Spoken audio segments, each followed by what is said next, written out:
Welcome everyone to episode number 33 of the Average Ontario Anglers Fishing Podcast. So it's been a long run we've been doing this for, and we have a special episode today. I think it's the third one now, third or fourth one we've done. It's an AOA Q&A. AOA Q&A. Which is always fun because I love hearing the questions from all of our listeners, everyone on Instagram that are posting the questions when we send them out in our stories prompting for that. So it's always exciting. I don't know exactly what all the questions are myself. Jesse's going to be throwing some at both of ourselves, but hopefully we'll have some interesting ones in here. To start us off, though, Jesse has an interesting fishing fact for us. So we'll see if it lives up to its name again, and if Jesse can also live up to his name of being an average angler. Well, this is very interesting, as I always say. I thought I would do an interesting fishing fact on something that I haven't put much thought into at all, but now that I think of it, I'm like, I didn't know that. So hopefully some of you guys didn't know this too. Maybe you're all smart. Who knows? Probably not. So Jesse didn't put much thought into this fishing fact. So you can skip ahead about 3 minutes. We'll get to the actual Q&A. So musky teeth. Oh, good old teethers. The old teeths. This interesting fishing fact is about musky teeth because I was thinking, I saw a post someone had caught a muskie and they were like, wow, this muskie bit so hard on this lure that it left one of its teeth inside of the lure, like actually jammed inside of this this bait. And I was like, okay, what happens when a muskie loses its teeth? What happens? I didn't know. I have no clue. Exactly. So I looked it up. That's what interesting fishing fact is all about, right? It's about learning stuff that you don't know. So a little bit about muskie teeth, just so you know, just to start out. If you've never seen a muskie, you need to Google search this, like a muskie's mouth, okay? Muskie have very large mouths filled with razor sharp teeth. And that's not a stretch of the word to say they're razor sharp. They literally are razor sharp. They actually have both bigger canines and smaller needle-like teeth. They have two different kinds of teeth. And an adult muskie can have between 500 and 700 teeth, depending on their size. The bigger of the teeth, the canines, they can be over an inch long. What? Over an inch long. Brutal. So if you've ever seen inside of the muskie's mouth, you may notice that along the bottom edge of their mouth, that's where they have the canine, like big pointy spear-like teeth. But on the top of their mouth, what do they have? It's smaller teeth. Yeah, but it's on those like two pad-like structures on top.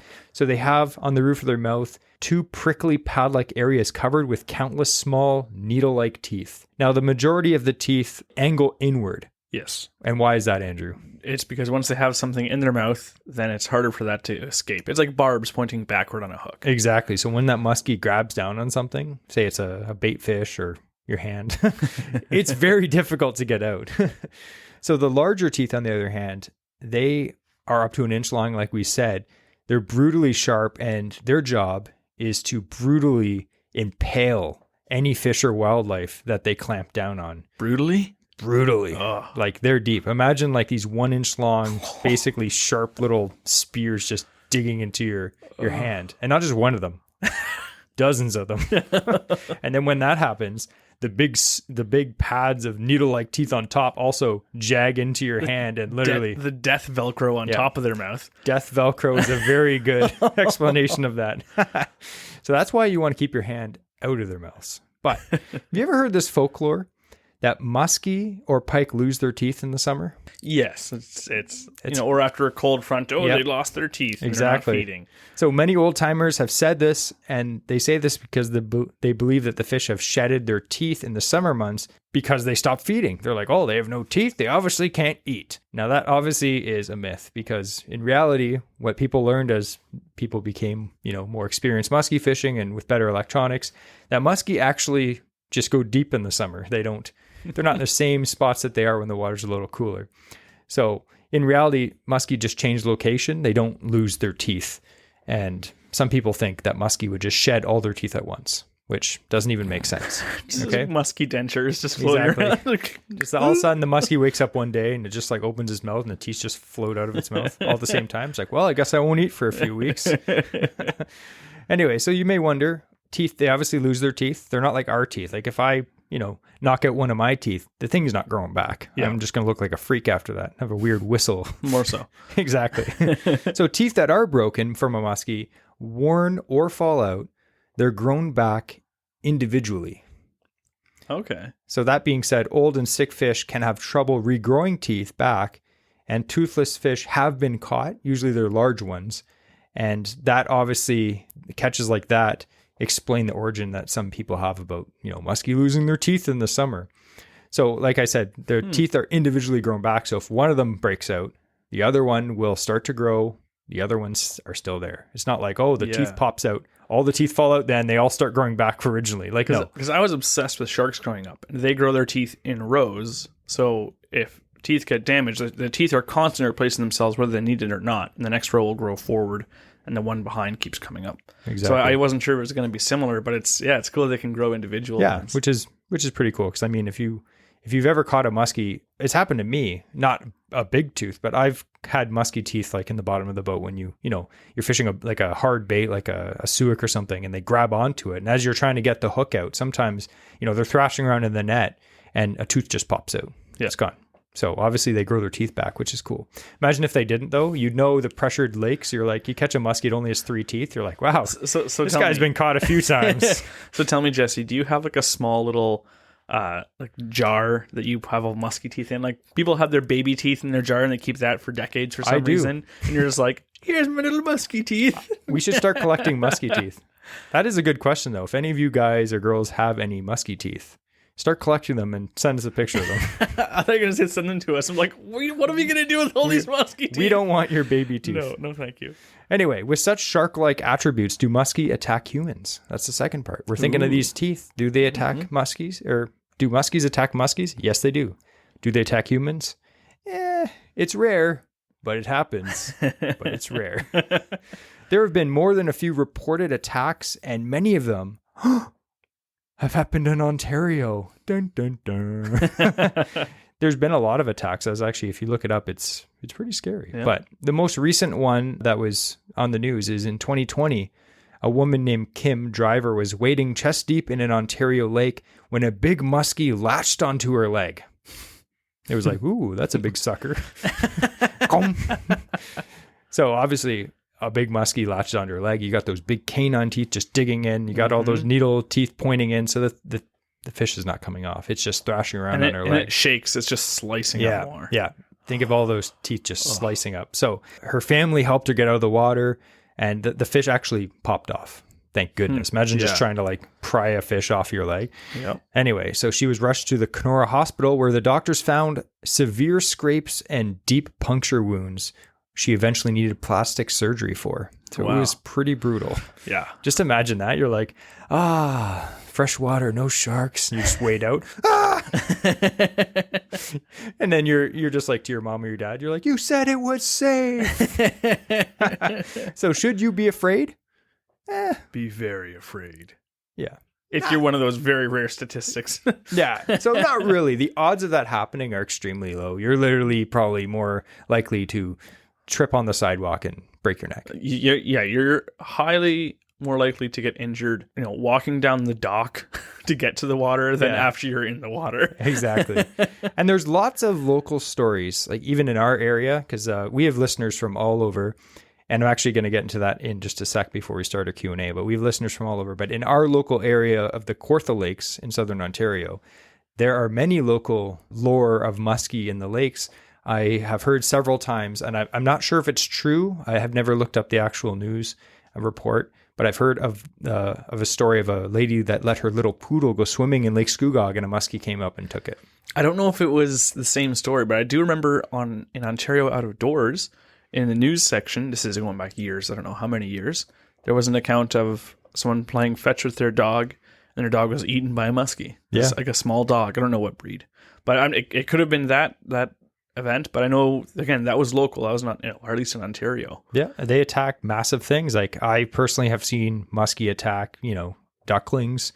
Didn't you see one? I saw one. Go to great blue heron. It wasn't a full-size heron. I'm not sure if it was a great blue heron or like a smaller heron, but it was some kind of water heron. Like the white heron or something? And me and my buddy were fishing in Rice Lake, and this thing was thrashing around on the surface. So we drove up to it, and we're like, is it attached with fishing line or like what's going on? We thought maybe a snapping turtle had grabbed it. It was a huge muskie. It was 45 plus inch muskie. It was just latched onto the bird.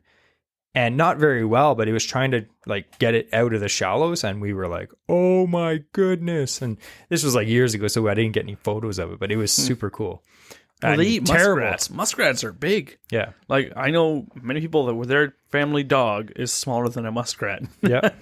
So anyway, so these teeth on the muskie, they're definitely nasty, super nasty teeth. So if you're targeting muskie, my honest, or well, not honest, but if you're targeting muskie, you definitely need a wire leader or a heavy fluorocarbon leader. A lot of people ask if you use titanium or like a braided wire leader, or at least, you know, a thick 100 to 150 pound fluorocarbon leader, because they will cut through braid super easy. It's not even like people will be like, oh, I'll use a 80-pound braid.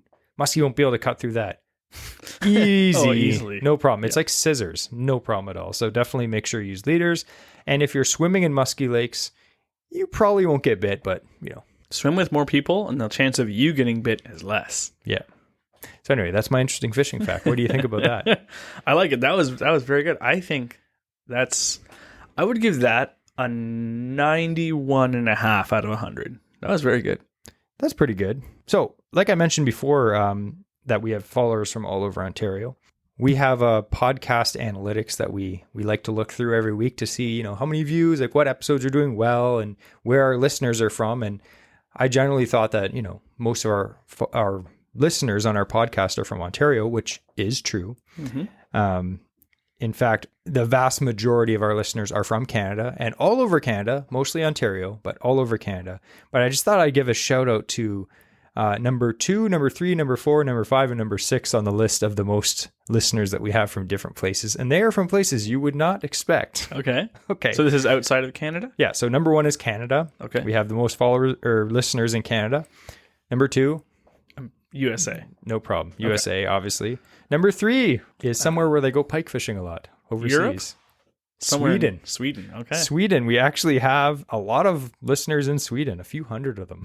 Wow, that's awesome. Well, a few hundred downloads over 30 episodes. So maybe there's like one guy over there that just listens to every episode 3 times. I don't know. Number 4 is the United Kingdom. Number 5 is the Netherlands. And number 6 is Ireland. So there's people from all over. If you personally are one of those people from, all around the world, definitely send us a message. We'd love to hear from you. Love to hear what you think. So I just thought that was interesting that there's followers that follow the podcast all over. And it's not just randomly one download. It's like a lot of the episodes. So that's pretty cool. So AOA Q&A. So I put a story on our Instagram. If you'd like to ever put an AOA Q&A up of your own question, make sure you follow us on Instagram. Mm-hmm. I put up a post this morning, and look at how many we got. Oh boy, we're going to fill this entire episode, people. I got about That's awesome. I got about 50, and I thought we could just go through some of these, and we're going to answer in 1 minute or less. Okay. So we're going to kind of time each other 1 minute or less, because sometimes, me and Andrew can ramble. We're going to say that we're going to do our best to answer in 1 minute or less, but if we go on a rant, that's going to change, so just deal with it. Okay. We make our own rules here. All right. Andrew has the first question from our buddy Yakin Bassin. Cool. You have 1 minute to answer this question. Will technology ruin fishing? I don't foresee it really happening.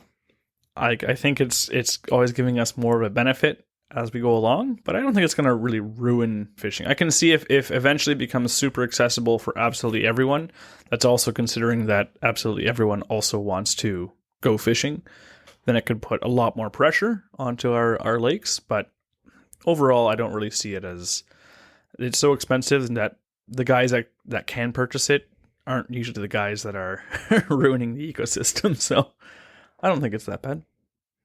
That was only 34 seconds. Good job. I'll use the rest of this time. I feel like Andrew said, I don't think it's going to ruin fishing. I feel like exactly what you said, that technology that people say is ruining fishing, it's only accessible to a small percentage of people that can afford it. Mm-hmm. So, say like LiveScope was like $200, then yeah, fishing would be ruined. Boy. But it's $5,000, $10,000. Like it's a lot of money. So, there's still plenty of opportunities just to spend a few bucks and go fishing. So it may ruin a certain type of fishing for you. Like, you can, fish these bass tournaments, and it might ruin that, but the rest of it, it's fine. Yeah. Next question. A lot of people, I'm sorry guys, but if you ask us questions like, hey, you guys know any fishing spots near this lake or this lake? We don't know, so I'm not just going to answer those questions because some of them are just in random places in Ontario that I've never been to. So I apologize for that. Or even then, it could be places that we have heard of, but it's not information that we can divulge because we didn't find those spots. Like we talked before about finding spots is something that takes years. Like Jesse and I found a few spots and we keep those pretty closely guarded because if word gets out, and especially on a podcast like this, if we were to announce someone's spot, ours or anyone else's, and then next weekend there's 100 people, you're not going to be very happy about it yourself.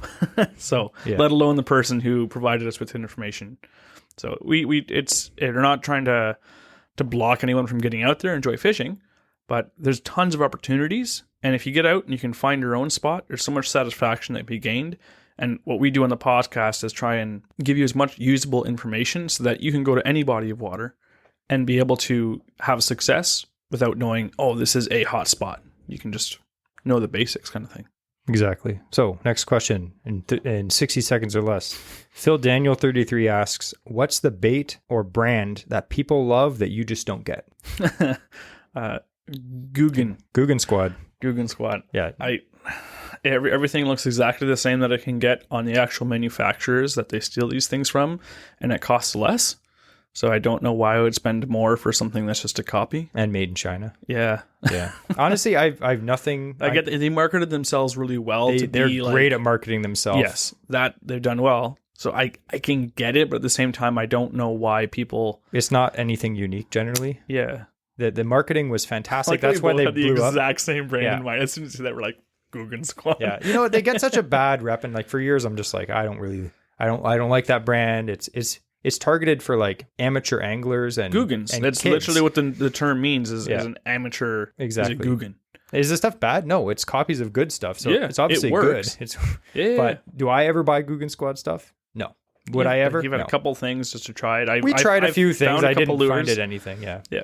I'd prefer, like I said, I'd prefer to get something that works, in my opinion, just as good for slightly less. That's still from a brand, like a big brand company. I have noticed though that Guggen Squad like this year has really I haven't seen a lot of stuff going on. Also, if you're one of those guys that's like, I love Guggen Squad, I know what you guys are talking about, I almost guarantee you are probably under the age of 25. And if I'm right, or from Florida. Yeah. Sorry, American listeners. It's good stuff though. It works. Yes. If it works for you, it works for you. That's great. If you like to spend slightly more money on the same thing, go for it. All right. Here's a good question from Gablehead. He said, what baits hooked you as a fisherman, but haven't hooked many or any fish? Well, honestly, of all the years me and Andrew fished together, which has been over 20 years, Andrew's only hooked himself once. Yep. And I've never hooked myself with Andrew. And I've hooked myself once more outside of that. Yeah. And so I guess Mega Bass. So here's the thing. The Mega Bass was with you, and I have caught way more fish than myself on it. Yeah. The other one that I have only ever hooked myself on was a Rapala Clack and Wrap. Ooh. And I got that you know the front treble has that big hook? Yeah. I had the big one. And it went right in my elbow. Ooh. But I was able to push it up through all the way, cut it, slide it out. So it worked out. My dad helped me get it out when I think I was 15 or 16 at the time. You're like, take it like a man. We're like back like camping, and Dad's like, we're not going to the hospital. Remember my dad would always say that, I don't feel like going to the hospital today. It's like, come on, you never feel like going to the hospital. My dad also didn't want to go to the hospital when he was teaching me how to chop wood, and I hit his finger while he was holding a twig on the chopping block, and I cut right to the bone, and he just refused to go to the hospital. So your dad's hardcore. For me just to get like a hook in the elbow, he's like, no, that's not worth it. Here's a good question from Lowbuck Adventure Truck. He said, it's a funny question. If you had to pick one species to fight, what fish and how many could you take at once? That's a good question. So let me think of this. I'll go first because I've already thought of mine. Okay. So I would definitely fight a bunch of lake trout from Georgian Bay because I heard that Georgian Bay lake trout fight like wet towels. Like they're not like other lake trout that fight really hard. These apparently Georgian Bay lake trout, guys don't like catching them because it's like reeling in a wet sock. So I would take on 300 of those, no problem. And I would just be there just punching because they wouldn't even fight. They would just like, you hit them once, they flop on the ground, they'd be dead. Throw them right in the frying pan, no grease needed. See, part of me was thinking pike, oddly enough, because a lot of the lakes you go and catch pike, you hook them and they don't even move until they see the boat. So if I could just start, striking these guys, they're not even trying for the first bit of the fight, at least. Yeah, and plus most of the time when they're right beside the boat, they throw the hook. So like they'd probably come up and try to attack you and then just like give up. The other reason why I said pike is because cinematically, to have some like super aggressive apex predator, but then one guy can take on, I don't know, I'm going to say like 50. They're piking it big. I'm like, these aren't like hammer handles. Like I'm like a good pike. That'd be a pretty cool like cinematic fight. But what if I was launching them at you with a cannon? Then I choose Creek Chub. Fair. All right, here's a good question from Supernoof71. How late in the year do you fish in your boat? So why don't I go first with my sports pal, because it's a canoe. We have had that thing out in very late weather, which I would not recommend, because we do not have the proper wetsuits, or like the dry suits. The dry suit, yeah. So I know I see guys out all the time and they're like, oh, we're fishing lake trout opener on Simcoe, and they don't have a proper dry suit. Very dangerous. If you did happen to fall in, hypothermia, you're in a very bad situation. We used to push mine through ice. Mine too. Yeah. In a canoe, we'd push it through ice in some of these smaller bays to go pike fishing. I would not recommend that. It's dumb. We did it when we were younger. Now that we're older and slightly more mature, I would not recommend it. Like I have to go to work in 2 days. I'm not about to risk, Yeah. Even if I'm not injured, I have a family now. Yeah. I have to get home and feed my goldfish. But for my sports pal, generally the time that I get it out, if I have a choice, is going to be anywhere from generally May. Mm-hmm. I feel comfortable taking it out. Again, I've taken it out in April and March even, but May all the way up till the end of October. At the end of October, the water temps are usually like, well under 60 degrees, like 50 degrees even sometimes. I'm not going out in a canoe. I don't have the proper equipment. If you're in a slightly bigger boat, like Andrew's, what do you say? So for now that I have the tinner, I'd be willing to, as long as it's open water, go out in the water. That being said, I would limit myself to what bodies of water I'd go on. Yes. I'm not going to go on a big lake where the waves, like even we were out just last weekend, and it's fall, but it's not crazy cold yet, thankfully. And going across the lake, there's busy still, so there's still some boats in the water, and you go over these wakes and they're just splashing over the bow. It's not like flooding the boat by any means, but Jesse at the front, he's getting wet. I was getting splashed. Yeah. When it gets colder weather, I don't want that happening. I don't want to have water coming in the boat. I'm not at risk of my boat flipping. I'm at risk of just myself getting soaked still. Yeah. So if I was going out, I'd stay on river systems or stuff where it's smaller bodies of water. The waves can't get that big. That's where I would stay focused, but I would still feel comfortable bundling up and going out there in my tinner. Usually I'd say the latest that we go out in your boat is usually by November we're packing it up. Yeah. That being said, if I had a slightly larger boat, I would be trolling for Musky all the way into December. Oh yeah. I would have no problem with that. I was just saying to Andrew, we put on our legit ice fishing float suit and just sit in the boat and troll. Don't care. The weather does not bother me at all, as long as it's not like very bad conditions, like dangerous.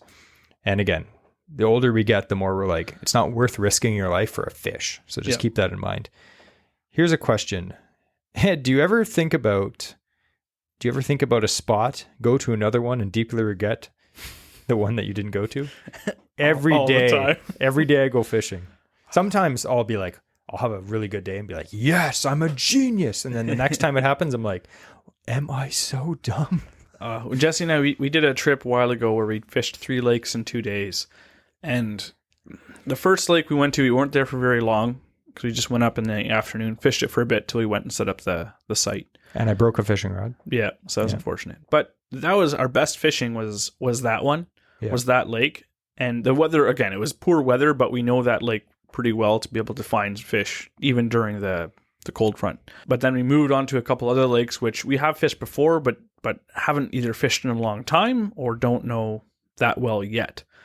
And unfortunately, it was just a waste. It was a waste for we didn't catch anything of substance. The wind was blowing us around. The wind was bad, so we were extremely limited, whereas the other lake would have been way better for the wind, just because it's a bit more sheltered of an area. So it's kind of like, it's usually weather dependent as to why I regret it more so than the fishing quality. Because I'd rather be somewhere where I can casually move my boat around because I'm in a sheltered river system or something like that, or there's lots of like deep bays in the shoreline, rather than being blown about in a big open lake. Yeah. So, I mean, we all make mistakes. Unfortunately, time is time. Like Yeah. you go to a lake, sometimes you have no choice as to what lake you're going to fish. Yep. Like, oh, I have to go to this lake because it's close and I only have a few hours to fish. And other times you're just like, I want to try a new lake, and you try it and it's just like, it's a bust, nothing. And you're like, oh, I could have went to this other lake. So that's the thing. Doing that though, I don't regret it. Like on the day I might be like, oh, I wish I would have caught something. Yes. But at the same time, I don't regret it, because otherwise I'll always think, what if, and I'll try that lake another time.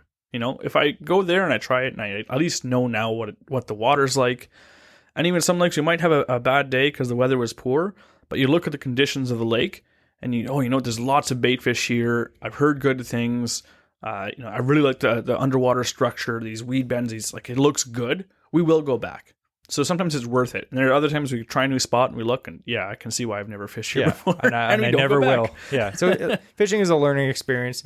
It's hard for us sometimes during the summer. It's like you want to fish the same lakes because you know them well. There's fish there. But then there's all these other lakes, because Ontario is full of lakes. Mm-hmm. And you're like, I've always wanted to try this lake. I've wanted to try that lake. And sometimes it works out. Sometimes it doesn't. But you can't just fish the same lakes unless the lakes you're fishing are legit amazing. Yeah. It's nice to try new lakes. Mm-hmm. Next question. This is a 3-parter because it's a long question. So this guy asks, he said, there's a lot of gatekeeping in the fishing community, and it's hard for someone new and average to get started and to know what to do, where to go. What resources do you recommend for people to learn the ropes and enjoy their time on the water with other fishing buds? I mean, gatekeeping, like not telling people where spots are? Yeah. Exactly. Yeah. So there is that. That is going to happen. But again, like we already talked about, it's because it's tough to get a good spot, and especially you don't want the spot that you found to get overrun. So it makes sense. Yeah. But there's amazing resources. So for instance, if you're already listening to this podcast, you already follow us. We do our best, like I said, to talk about informative stuff that you can use no matter what body of water you go to. The fishing shows you can watch, there might be some where, like the Fish in Canada, I watched that for years. I still do. And you might look at it, oh yeah, but they're fishing up north and they're going for, they're in Lac Seul going walleye fishing. That's not what I'm fishing. You can still learn a lot. Learn from, they'll talk about where they're fishing on that lake. Oh, they're fishing this shoal or fishing this point. They're looking at this. You can then Google. There are some topographical maps that you can find online either for free. There's not a whole lot of good ones for free, but you can also get Navionics, which costs like $30 a year. And that has the topographical maps of any of your nearby lakes pretty much. Mm-hmm. And you can look at that and you say, hey, on that show, at this time of year in the spring, they were looking for walleye and on, near these drop-offs or by this shoal on the sunny side. Like, okay, take that information, look at your local lake and see if any of those things match up. And then go try that spot. There's like whatever you're doing, every trip you have out, every time you're watching or listening to content, don't think of it as that only applies to that single area. Like we said, there's guys around the world that are listening to us, and there's stuff that we view that's down in Minnesota, musky fishing in Minnesota. Like, oh, well, none of what they do is going to work in Ontario. Well, that's not true. Like, yeah, fish is a fish. Texas rig. Guess what? That rig was made, was popular in Texas. But that rig is the most common rig up here for weedless fishing. It doesn't only work in Texas. Yeah. So everything you view, look at what you can glean and pull from it and put to work on your local water. Yeah. And there's so many resources. Like, just as an example, I hate when people are like, oh, I can't find any information as to where to fish. This is Ontario. There's like hundreds of thousands of lakes. Yeah. And even if you live in the city, if you go on Google and search fishing near me or fishing near Toronto or fishing near wherever you live, Belleville, whatever, endless search results, endless forums, endless Facebook forums, endless Facebook groups, so much information. No one's going to hand you exact GPS coordinates for spots. But again, like Andrew said, you can learn areas that will catch fish. There's tons of information. Hire a guide. Maybe a little expensive, but if you have the funds to do it, hire a guide. Be like, I want to learn how to fish this lake. They'll take you out and teach you how to fish the lake. You can find even that species too. You'll learn years of information that what would have taken you years to learn. You'll learn in a day picking a guide's brain. Yeah. Another thing you can do is be social on social media. Don't just be someone that has a private account. Be social, get out there. You can make some fishing buddy friends. Like I fish with tons of guys that I met on Instagram over the years, and I've learned so much from them.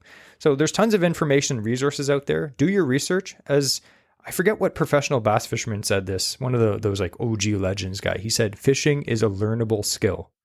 You may not be the Wayne Gretzky of fishing, but you can learn how to catch fish. You may not be out there, like Bob Azumi just pulling in, or like the Johnson brothers, right? We always say those guys are hammers and they have that insane natural skill to find fish.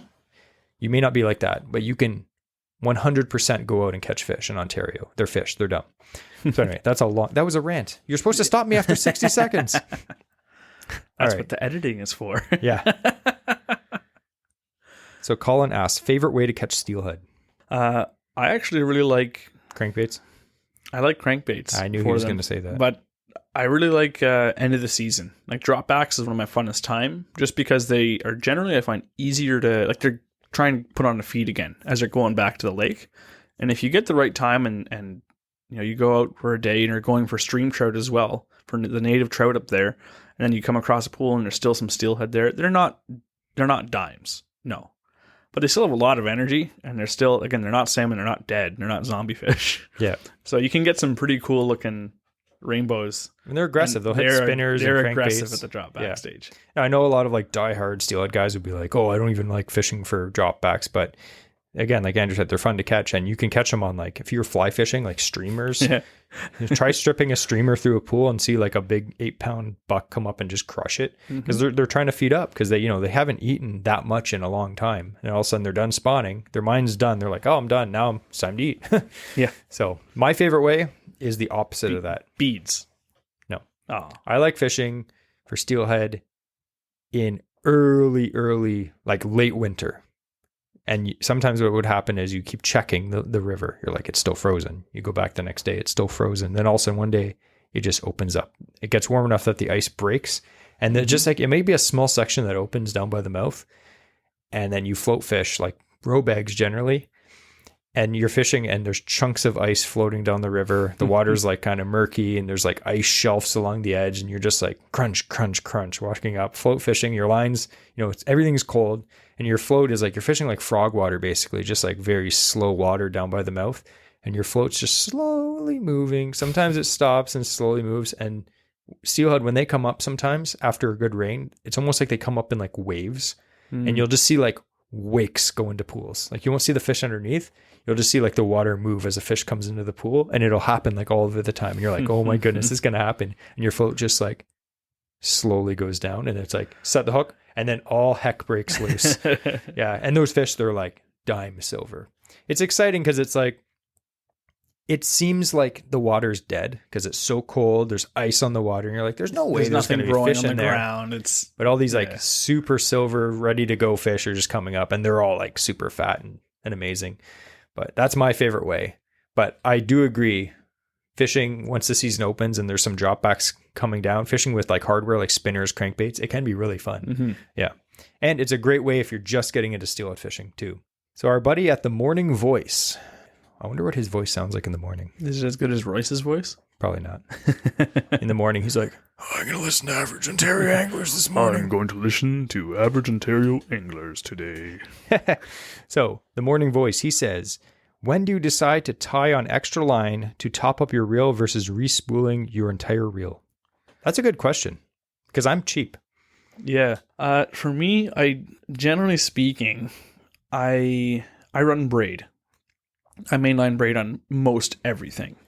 And so when I have a couple spools, going of, let's say I have a couple reels, they both have 45 or 50 pound braid, I'll actually take one off onto a spool and then spool from one reel onto the other, all that braid backwards. So the starting to get worn braid and weathered braid goes on first in the spool, which you basically never get to. And then it's all the fresh braid on top. I don't usually, again, if I ever snap off like a bunch of braid, I get a bad backlash and you can't get it out, or you snag super deep, or you have a nick in your line halfway up.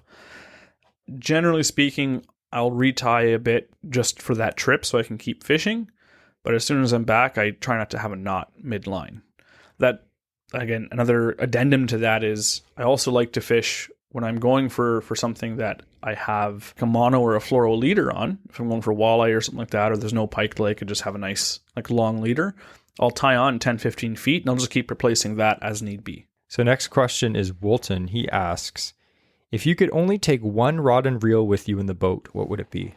Now I know my answer is going to be, it depends. It's like, what are we fishing for? Bass, pike, musky. Yeah. But if you said to me, you live in Ontario and Great Lakes fishing aside, just like inland lakes, and you can only have one combo for fishing for everything, what would it be?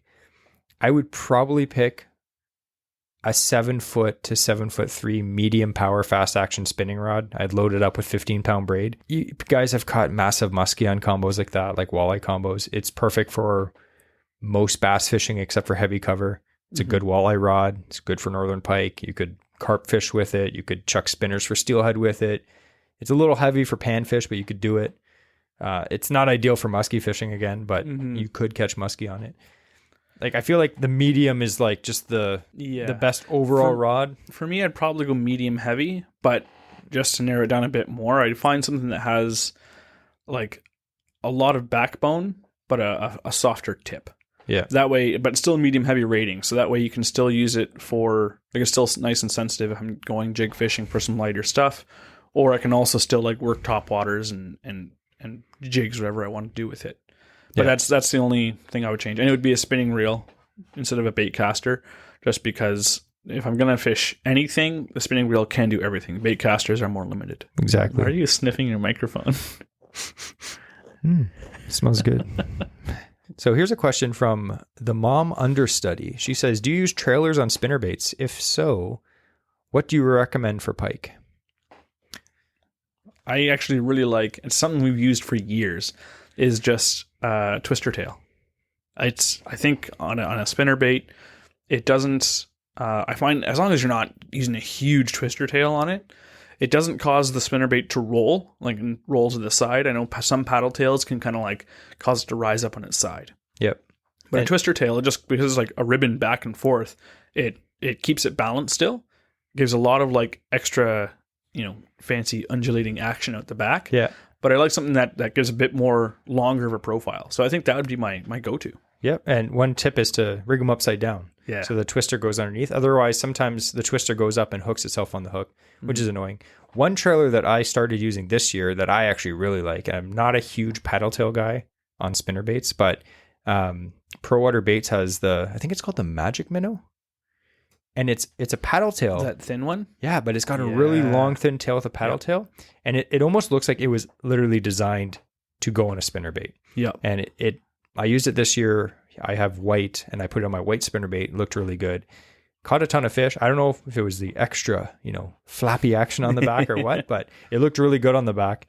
We do recommend, for pike fishing, I would recommend white spinner baits in general, or black. But just a big twister tail, like Andrew said, is really good. And a lot of musky guys do that. Though a lot of musky baits have big twister tails on them, like, dive and rise baits. And I think that just extra flickering action, it just attracts like pike and musky. So I definitely recommend that. Here's a question from Thornburn the Fifth. Love that guy. Yeah. He says, have you ever had a salmon hit a topwater lure? No, I did have a salmon hit a J13 right as it hit the water once. It wasn't top of the water. It wasn't a topwater lure, but it did hit essentially a topwater. I think it honestly would have hit anything that landed in the water just right then. It was just aggressive salmon, and it was real ticked off. Yeah. The weirdest thing I caught on a topwater lure was a bunch of channel catfish, which is another story I probably said before. But I was fishing this river up near Ottawa, and I was fishing a big whopper plopper, and I just cast along this weed bed. I was reeling it in, and then boom, this fish hit like a freight train. And I thought it was a muskie because there's lots of muskie in this river. Comes up, it was like an 8-pound channel catfish. And I was like, no way. That's crazy.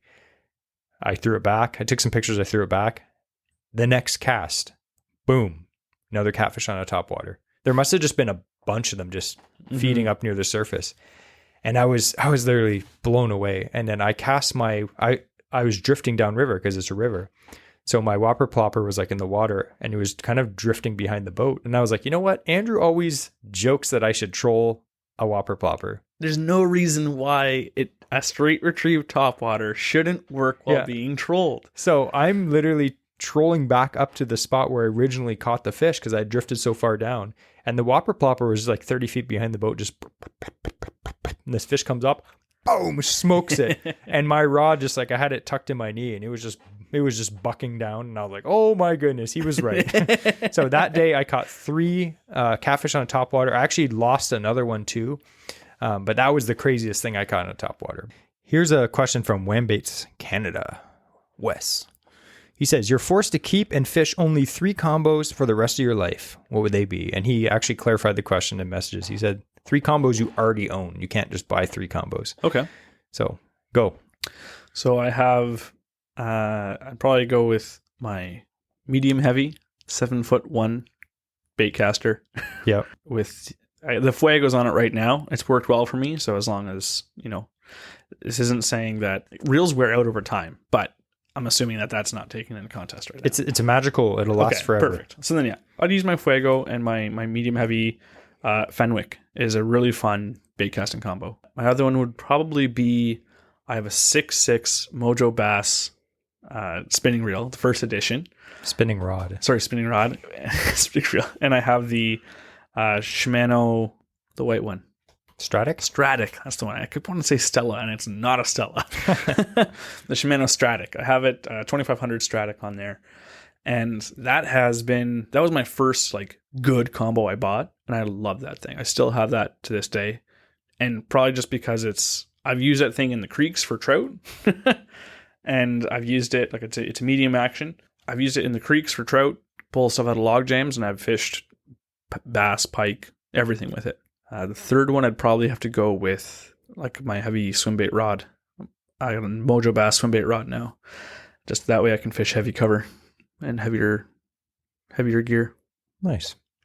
So if I had to pick 3 combos that I already own, it's hard because in Ontario, there's so many species to fish. Like people are like, why have you have so many rods? It's like, well, I fish for multiple species that all require different rods. I can't with my 3 selections, I can no longer fish effectively for carp, salmon, steelhead. That's fine. Like, I can't do any of that other fun stuff I love to do. Yeah. So I'd have to, honestly, it would be really hard, but salmon and steelhead gear, I just wouldn't touch. I fished for salmon and steelhead for 20 years. I'm fine with not fishing for them and fishing other species right now. Okay. So one combo I'd definitely keep just for versatility. The same combo I was talking about before. I have a 7'1" medium power, fast action St. Croix Legend Tournament bass. Beautiful rod. And on that, I have a Daiwa Procyon 3000 loaded with 15-pound braid. I could use that for everything. It's light enough to use for finesse stuff. I could use it for bass, walleye, pike, everything. For the bait casting combo, I have a 7'1" or 7'2" medium heavy Shimano X Pride. Beautiful rod.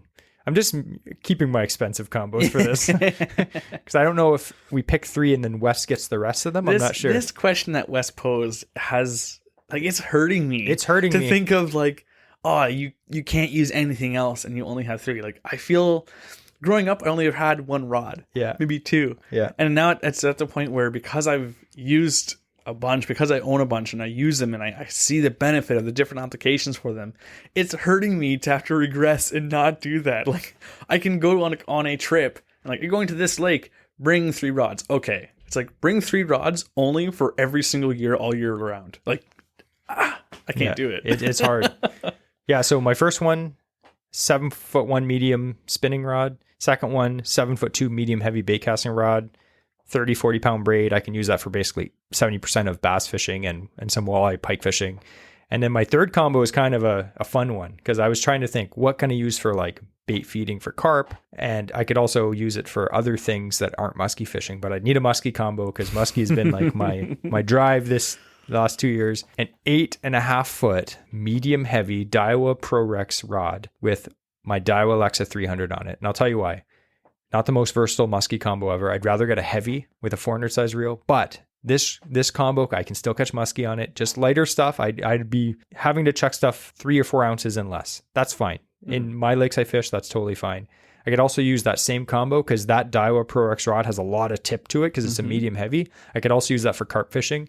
Click the button open to use it as a bait feeder to let the line free spool.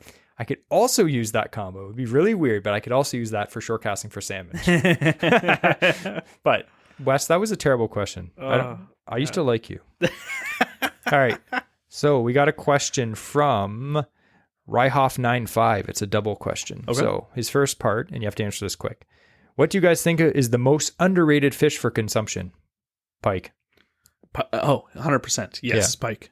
Pike? I was just talking about this with someone. I forget who it was, but I was saying that pike are actually dang tasty. And I think the reason most people don't want to admit that is because they're hard to clean. Yeah. It's like, just admit you suck at they're cleaning hard to them. clean just because it's a different bone structure. It's not harder. It's just learn a different fillet method. They're just like, oh, pike don't taste good. It's like the other they do. one, you just don't know how to fillet them. So you said pike first, so I'll choose a different one. Bullhead catfish. Yes. Tasty. Like people are like, oh, like channel cats, I get. You get a lot of meat off it. It's real delicious. Bullhead catfish, also quite tasty. It just as oily, like on the meat itself. So that's not to be, it sounds gross, but like it fries up really well. Yeah. And you can get bullheads that are like 14, 15 inches on the big side, and you can still fillet that if you want. Yeah. And one thing I will add is sunfish, like bluegill. Yeah, big ones. I go out with my nephew, he's 10, and we went out and we filled a bucket full of big sunfish, like big bluegills, the biggest ones we could catch. And on the lake we were fishing, it was fun because he's 10. He loves catching them. It was great. I like catching them. You had an ultralight with 4-pound line and a little, piece of worm under a bobber. It's fun. Let's clarify though. You said a bucket full. What was it? 20? Yeah. It's not like no, you fit 100 into it wasn't. No, No, I just wanted to clarify for it was anyone probably, listening. I think it was about 20, something like that. Because I said to him, like, he wanted to have a fish fry, and I said, okay, let's go catch some sunfish. We caught big ones, easy to fillet. Mm-hmm. Fillet super easy, and you get not a lot of meat, but a decent little chunk of meat on a decent sized bluegill. Cooks up so well because it's so thin, and they're tasty. You beer batter those, delicious. Yeah. Anyway, it's like fish bites. And then his other question is our favorite fish to eat. I really like sunfish. Walleye. I really like walleye just because it's not something I had a lot of in my life. But I think I might have to say like catfish is something I always rant and rave about. I have to say, just have it. It's really good. That catfish we had. So me and Andrew went up fishing this river up near the Ottawa River, and he caught some. Well, we caught some channel catfish with Royce. And his brother. Yeah. We caught some good channel catfish. They weren't huge ones. They were perfect eater size. They were like 3-4 pounds. We kept 2? Fed all of us. Yep. I think we kept 3. Right. Yeah. But they weren't like 7-pounders. They were 5-pounders tops. They were like 3 to 5 pounds. Yeah. And Andrew filleted them up, and he made garlic aioli sandwiches with them. Yeah. With some Cajun spice. Fried it up in Cajun seasoning. And I have to say, that was some of the best fish I've ever had. It's good. No joke. Like best camp fish. Yeah. It wasn't like mahi or something, but it was pretty good. Yeah. So, yeah, for sure. Walleye. This is a good question from I Catch Dinks. He says, what's your favorite brand for terminal tackle if you could only have one? Terminal tackle. So just like hooks and stuff like that? Hooks, sinkers, clips. There's so many good ones. That's the problem. Yeah. We use all kinds. For hooks, I've always been partial to Gamakatsu. I really like them. Yep. They were kind of the first one that's because they were kind of the first one that I was like, oh, premium hooks. And I tried them out and like my hookup percentage increased. So I really like them. I do like the fact that they have a really good selection of their finesse hooks, like extra strong finesse treble hooks, which I love. When I try to place hooks on a crankbait or a topwater, that's what I use. Yep. But for clips and stuff like VMC. Yeah, VMC has some really good ones. What's the other new one? Ryugi. Right, yeah. Ryugi. Yeah. I bought some of their hooks. They were really good. The problem is Shout a lot out of stuff. to Nelly's Fishing. He's the one who told me about those clips, and I'm like, these are fantastic. Yeah. So I want to try a bunch more stuff from them because I'm super impressed with the snaps. Yeah. I think if I had to pick one brand, although it's not my favorite for everything, would probably be VMC. Oh, I thought you were going to say Mustad. No. Mustad has some good stuff too. Yeah. Here's a interesting question from J. Matthew. He says, how about a giveaway where you take a listener subscriber out for a day of fishing? Well, that's a good idea. We're afraid of serial killers, so... And also, if we take someone out, that means that there'd be 3 of us in the largest boat we own, which is a 14-foot tinner, which means none of us are going to be fishing at our optimal with enough space around us to do so. If you'd like to fish with us, we're going to mention another question that will give you possibly the opportunity to do that. Not that you want to, because we're just average. You're not going to learn anything. You're going to be like, wow, these guys eat chili. Yeah. Cold chili. So here's a question. He says... J. Matthew, will there be an AOA fishing derby next year? If you listen to last week's podcast, we talked about the AOA fishing tournament that we're going to do next year. I definitely recommend listening to that for a few more details. In an extremely small nutshell, we are planning on having a small fishing derby for fun. It's going to be 100% all proceeds go to charity, fishing charity, interesting enough. And you're going to have 2 divisions. One division is kayaks, canoes, small boats. The other division, that's anything up to 20 horsepower. Yep. So basically 10 boats and smaller boats and possibly shore fishing, but it's going to be more of a boat tournament. And then the other sector is going to be a pro-am, which is going to be, we have a bunch of guys already that own boats. And if you're someone that has a boat and that would like to sign up for this, definitely let us know. So you're going to have people with bigger boats, a few guys that have bass boats as well, and you're going to have to draw a name out of a hat to fish with them for the day. And all you have to do is give them some gas money and donate some money to this charity, and you'll be in. And it's just going to be a fun tournament. We're not going to make people buy bump boards and stuff, but me and Andrew are going to judge it in a way we deem fit. And then there's going to be a few trophies, some prizes from some sponsors, and it's going to be a fun day. And don't cheat, or we'll be forced to cut open every single fish that you bring out. Yeah, there's weight in fish. Okay, this is an interesting question from Tony. Most ridiculous purchase? Most ridiculous? Probably my snake lure I bought off Amazon. You've caught fish on it, though. That's the thing. It turned out to be not so ridiculous. What's my most ridiculous purchase? I have so many. It's just a lot of the stuff I buy, I either buy and I just don't use, or I think I need it and then I don't actually need it. So I'd say like half of the stuff I buy, I would deem as a ridiculous purchase. But anyone who fishes knows the addiction of just buying random stuff you'll never use. Anyone who has ever bought a G-Loomis, that was ridiculous. I'm just kidding. Hey, I own a few of those. Here is a good question. Least favorite fishing lure? Cameron asked that question. Least favorite? Or just like lures in general. Like what lure don't you like fishing? Probably Senko, just because I feel like a dummy when I use it. Like it's the thing I turn to last. Yeah. Like I prefer to catch something on almost anything else. I'm not saying they don't work. They work awesome. That's the thing. I want to challenge myself. So I don't like having to resort to the Senkos. When I get a day where I bring the Senko out, I'm like, it hasn't been a great day. Yeah. I'd say for me, just because I grew up fishing a lot of weedy lakes, I don't like fishing crankbaits. Andrew's the opposite. Andrew loves it. Whenever I'm fishing, the crankbait is like really far down on the roster of things I'm going to chuck. But I'm learning slowly. Here's a good question. How many rods have you broken this year? Well, I usually break about one a year, and this year I broke one. Last year I broke one. And actually, funny story. So last year I broke one on a 2-day fishing trip with Andrew. I broke a brand new St. Croix jerkbait rod in the car, in the door. That was fun. And it was right at the beginning of the trip, so I didn't get to use it. That was fun. Mm-hmm. This year, the same thing happened. The same fishing trip that we do at the same month on a 2-day trip, I broke a St. Croix drop shot finesse rod. The rod that in the you car got to replace the other one, wasn't it? Yep. Yeah. So when they were like, what rod do you want to replace it? I actually bought another jerkbait rod because I didn't want to wait that last year for the warranty. So I got a finesse drop shot rod instead. I broke that rod. And I broke it and I only caught one fish on it. It was brand new. It's still like the cork was like, you know, that fresh cork smell. It was still like that. Jesse has broken more rods in the past 2 years than I have in my life. Yeah. I've been very fortunate. But I also buy generally higher end rods than you. I've broken 2 rods which are very delicate. Yes. And I don't handle them like I should. Andrew's like, I haven't broke a rod. And it's like an ugly stick. Obviously not. Okay, here's a good question. Angling. How you know it was the Bass Pro Tourney Special? That was my first rod I ever broke. It cost $40. Ooh. For $10 million, would you give up fishing forever? You can't do anything related to fishing. No. Absolutely not. Why? You couldn't pay me enough money to give up fishing unless it was like $60 billion. And then I would just try to find another hobby that I liked. And then I would cry myself to sleep every night. Fishing is like the hobby where I'm like, if I ever had a windfall of money, that's what I'd invested in. Like, yeah. The only way that I would answer yes to that question would be if I could do something fishing related. So if I could become a fishing content creator and film Andrew fishing, like I was the guy with the drone, I'm the guy taking the video. Like I love that stuff. Mm-hmm.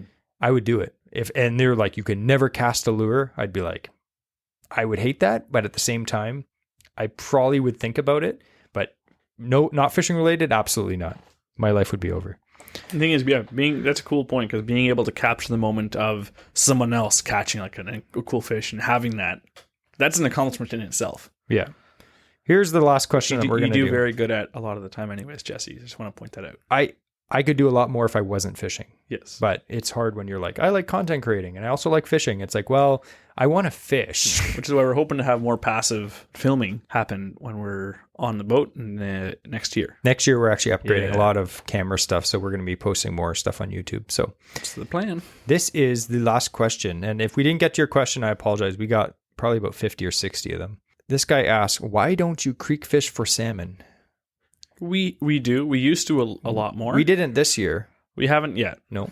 The reason being is, just especially in the past like 3-4 years, the creeks that we used to fish got a lot more people. And even before COVID, I'm not blaming everything on COVID, but even before then, we noticed that the amount of people on the creek was just getting more and more and more. So it literally just became hard for us to find a spot, because there's these guys who are showing up, at 4 a.m, and they're standing at that pool until midnight. And we can't get a spot because we have to work during the day, and then we go after work and we literally can't get a spot in the creek. Yeah. So it got frustrating. So we haven't done as much, purely because despite it being the most accessible kind of type of fishing for salmon, it became more difficult for us to get access to it. Yeah. And that's not to say that you can't find spots. Like salmon fishing in the fall has always been crowded. It always has been. It's gotten worse the last few years. And everyone that's fished for more than 10 years will tell you that. But you can always find spots to fish. We found more enjoyment elsewhere. We found more enjoyment elsewhere. That's not to saying that we don't like salmon fishing. We do. We did it for years. I've salmon fished the creek since I was literally 12 or 13 years old, when I was allowed to go down to the creek, float fishing for them. I've caught hundreds of them. No problem. Over the years, like I grew up right down the road from a creek. We put a lot of time down in the water. But like we said, in Ontario, there's so many opportunities. In the last few years, we've been obsessed with musky fishing. Yep. Again, when you work full time and you get 1 or 2 days off on the weekend, and you are an adult, so you have other responsibilities too. A lot of people that ask me is they're young. They're young. They're young. They live at home with their parents. They have more time. Good for you. Enjoy it while you can. Yeah, that's use great. that opportunity to go out what you can. Unfortunately, when you're an adult and you have adult obligations on the weekend and stuff, when you finally get a day to go fishing, you have to decide what you want to do. And for me, salmon, been there, done that. No hard feelings against anyone that wants to salmon fish. I totally agree. It's a great fish. We've been musky fishing in the fall. All of September, all of October, we're musky fishing every weekend. We have plans like musky fishing. And that's just us. And you know what? Maybe in 5 years, we'll be like, we're done with musky. Probably not, because we suck at it. Musky fishing is what has made me enjoy fall. For a long time, fall is my least favorite month. I hated fall. Spring, I love spring. I like seeing green. I didn't like seeing fall colors. I even hated looking at it, because it just, to me, it means winter's here. Yeah. When we went musky fishing, and I caught my first musky like 3 years ago, that was the first time when I was like going home that day. It sounds real cheesy, but I was like, oh, it's such a good, beautiful day. Like all that excitement. I got my first muskie, and it was a beautiful day. And now like fall is exciting, because I'm thinking of like, it was something really to look forward to. And I had fished salmon before in the fall, but it didn't have that same enjoyment for me. Yeah. Muskie was like, that was a special experience. And now we were out last weekend going for muskie, didn't even see one.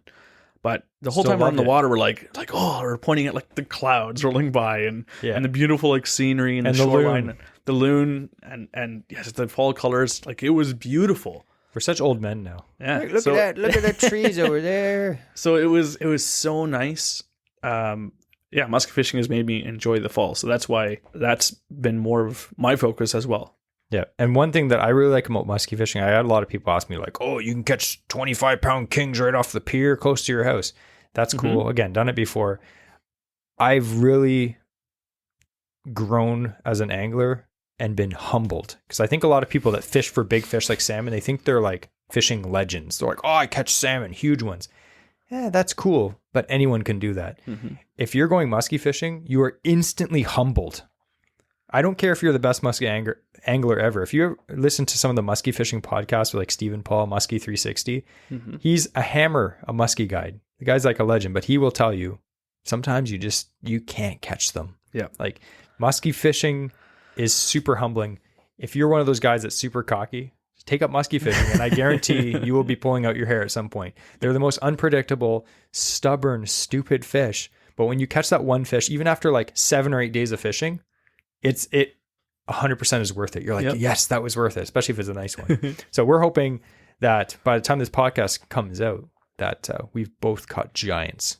But in the next podcast, if we haven't, we'll just be crying and not sound good. But anyway. We'll still be just as excited saying, there's still time to catch one. It's ice up soon. Anyway, that's a lot of questions. Really enjoy these like Q&As because it's funny. And I never realized before we started a podcast or an Instagram, I'm like, no one thinks we're interesting, which is fine because we're not. But then we made an Instagram and it's like, oh, okay, these people follow us. And then we had a podcast and that really blew my mind because it's like all these people listen to you talk every week. And then we ask questions and get 50 questions in 2 hours. It's like, wow, that's crazy. So we appreciate all that. Yeah. So, thank you everyone who's continues to listen to this podcast. If you have the opportunity, a great way to have other people enjoy the podcast as well is by word of mouth. We love to get reviews as well. So on Spotify, on Apple Podcasts, I'm one of the weirdos that listens on Google Podcasts. Google is closing that down. So we're going to have to go on to Spotify and Apple. So if you left a review anywhere before, and let's say you listen to it on a new streaming platform, by all means, leave a review again. Maybe your mind has changed and now you deserve even more stars than what you put last time. 6. So thank you again for everyone who has this hand, not only listening themselves, but sharing that and helping out for other people to find the podcast as well. We do have a Patreon as well that Jesse has linked below in the show notes. So if you have an opportunity, it's a couple bucks a month if you want to help contribute, and that just goes towards our operating costs for the podcast itself. We're not making loads of money off this by any means, and there are monthly expenses as Jesse always mentions as well. So thank you again for listening.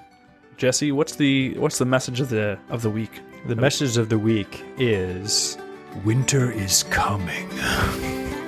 Word. And that was the first reference to that.